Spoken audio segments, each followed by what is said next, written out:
Hi, I'm Jana May De Vera, a livelihood beneficiary under Child Labor Prevention and Elimination Program. Pinuntahan po ako, I think, 2018 po yun. May mga nagsasurvey po dito sa barangay namin kung sino po yung, yun nga po, may trabaho na minor pa po sila. Tapos isa po ako doon kasi nung time po na yun, nagtatahi po ako para may pambili po ng gamot sa mama ko. Nung time na buhay pa po siya noon, mga 2018. Ayun po, nag-iipon ako para sa medication niya, nagkain po namin, tapos sa kuryente, nakakatulong rin po ako. Nung time po na yun, nung nagbigay po sila ng sari-sari store, nakatulong po yun kasi nag-iipon po kami para kay mama, sa medication niya.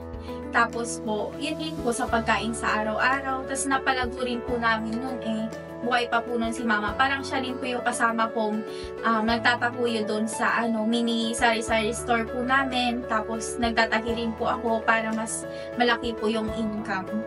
Namatay po si mama 2021 po nun. Sobrang sakit po sa akin na mag-work muna dahil nga po may grief pa po. Pero after 3 months, parang naisip ko po na bakit hindi naman po gugustuhin ni mama na magmukmuk lang po ako. Tapos ganun po na maghirap po kami. Kaya po ang ginawa ko, yung tindahan po namin nun, patuloy lang po na nag-work. Tinuloy ko rin po yung pagtatahi ko nung time na yun kasi isa rin po yun sa sa pantagdag po talaga. Parang finocus ko na lang po yung sarili ko kung ano yung andyan, yun po, nagtatahi. Happy rin po si mama dun sa tindahan. Talagang gusto niya po talaga malago yung tindahan namin. Kaya po, hindi ko rin po pinabayaan yun para rin po kay mama.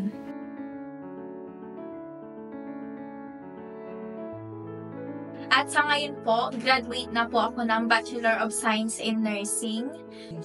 Maraming salamat po sa DOLE at sa Child Labor Prevention and Elimination Program. Dahil po sa livelihood assistance, nakatulong po sa akin at sa aking pamilya sa pang-araw-araw po namin. At the same time, naging aware po sa mga kabataan po na may pangarap at nagsusumikap at nagtatrabaho at their very young age. Habang may buhay, patuloy po tayong kumapit at manalig dahil balang araw, magbubunga po ang ating pagsusumikap.